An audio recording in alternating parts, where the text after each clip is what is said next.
Judith Butler's Pretentious and Obscurantist Writing Style. Introduction Judith Butler and Jacques Derrida Julien Baggini on Jacques Derrida's writing style. 4th Kathy Birkenstein on Judith Butler's writing style. The move from a structuralist account in which capital is understood to structure social relations in relatively homologous ways to a view of hegemony in which power relations are subject to repetition, convergence, and rearticulation, brought the question of temporality into the thinking of structure and marked a shift from a form of Althusserian theory that takes structural totalities as theoretical objects to one in which the insights into the contingent possibility of structure inaugurate a renewed conception of hegemony as bound up with the contingent sites and strategies of the rearticulation of power. Judith Butler. The passage above was awarded first prize in the annual Bad Writing Contest in 1998. This prize will be discussed in the essay which follows, to the extent that the naming of the girl is transitive, that is, initiates the process by which a certain girling is compelled. The term, or rather, its symbolic power, govern the formation of a corporally enacted femininity that never fully approximates the norm. This is a girl, however, who is compelled to cite the norm in order to qualify and remain a viable subject. Judith Butler. That's my own example from Judith Butler. This passage is from her paper Critically Queer 1993. See Note 1, Introduction. In 1998, Judith Butler was awarded first prize in the annual Bad Writing Contest, which was established by the journal Philosophy and Literature. And 1 year later, in 1999, Butler's prose was again lampooned in a Wall Street Journal editorial. See Language Crimes.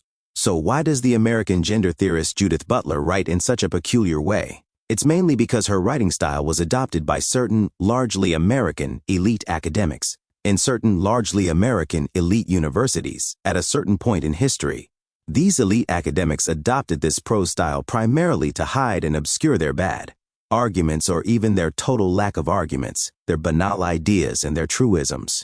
Yet all this was also done, perhaps paradoxically, to advance various political causes. It also needs to be said here that it's all been a great means of advancing the careers of elite and radical academics at various elite and radical university departments. More relevantly, the French philosopher Jacques Derrida may also provide a clue when it comes to Judith Butler's pretentious and obscurantist writing style.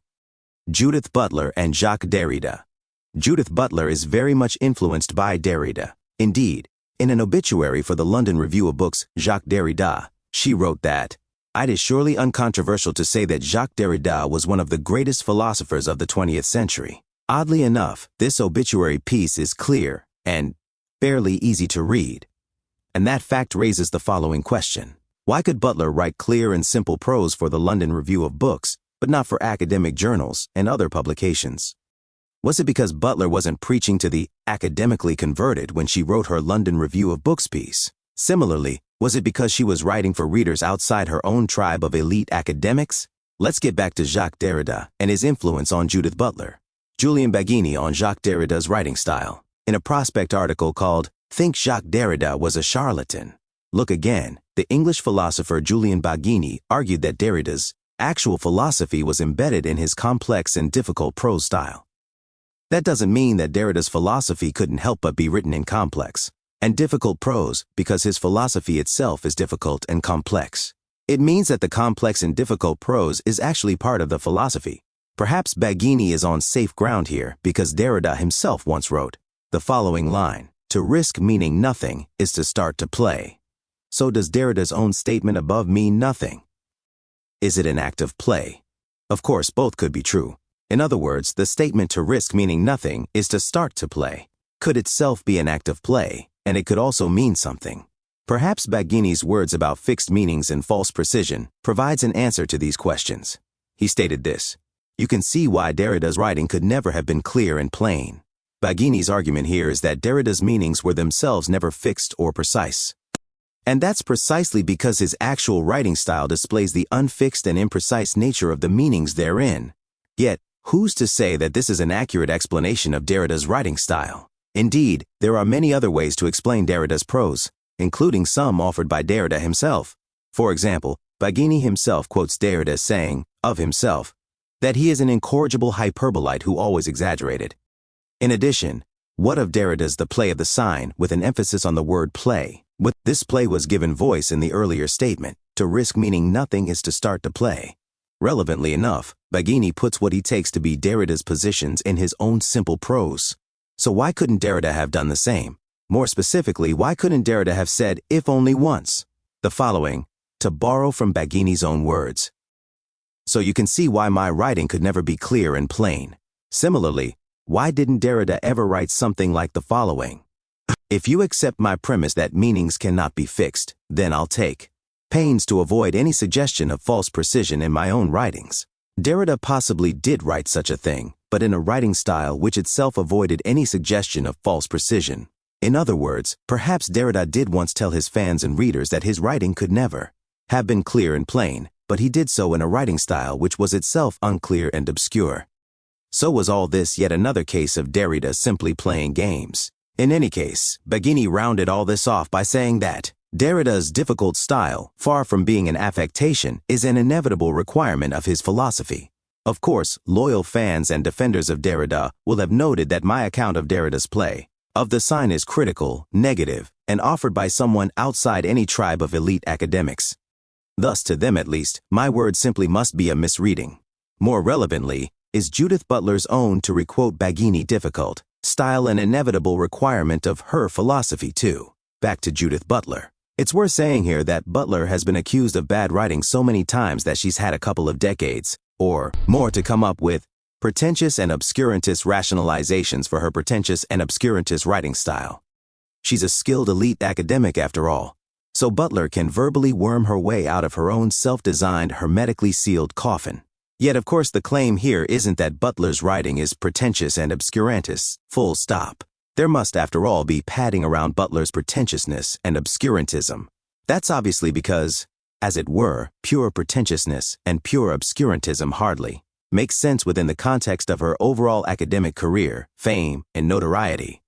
Thus, we also have countless proper names, references, footnotes, examples of jargon, etc. in Butler's writings too. Now it's worth bringing in the arguments of the lecturer Dr. Kathy Birkenstein here. Kathy Birkenstein on Judith Butler's writing style. According to Kathy Birkenstein, in her paper, We Got the Wrong Gal, Rethinking the Bad Academic Writing of Judith Butler, even Judith Butler's fans and defenders admit that her prose style is, well, different.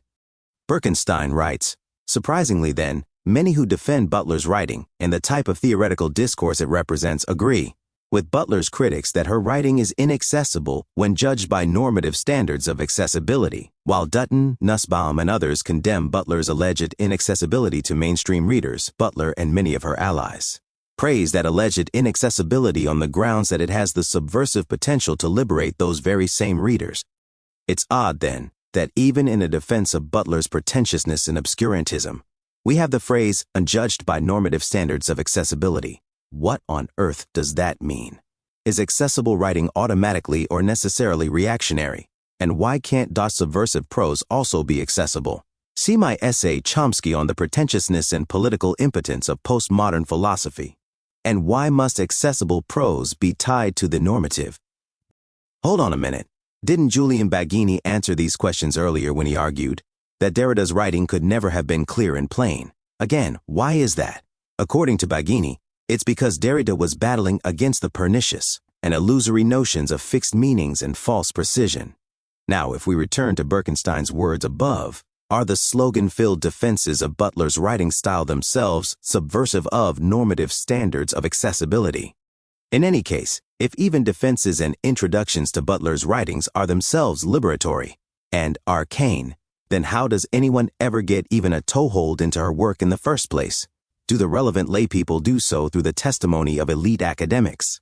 Do many of Butler's fans and defenders have a kind of ignorant and uneducated faith in her prestigious yet obscurantist prose? Oddly enough, Kathy Birkenstein herself doesn't believe that Butler's writing is inaccessible and unintelligible.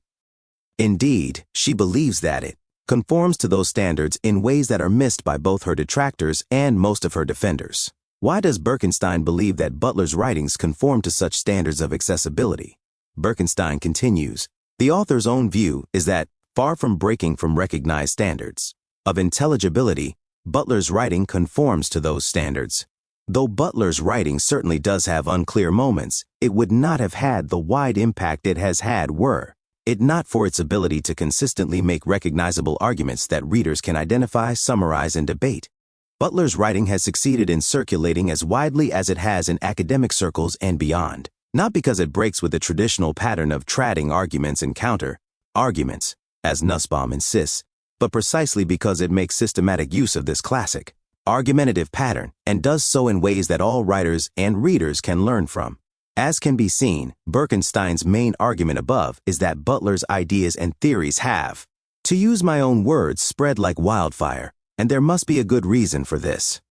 It's true that Butler's ideas and theories were given birth to in elite academia. However, then they filtered down to give my own example, student unions, council offices, the BBC, CNN, the New York Times, massive corporations, and even to people as it were on the street. Of course, it's perfectly possible that pretentious and obscurantist prose can filter down. So there's no obvious contradiction here. Relevantly, pretentious and obscurantist prose can filter down when lesser mortals, that is, non-academics, translate that prose, or when they offer their own interpretations of it. Indeed, pretentious and obscurantist prose can even filter down to, as it were, the plebs well outside elite academia. All the activist plebs need do is memorize Judith Butler light. Indeed, at its most basic, all they need to do is consume and then mimic all those Butleresque social media slogans and soundbites, which usually have a very weak and circuitous relation to Butler's actual academic papers.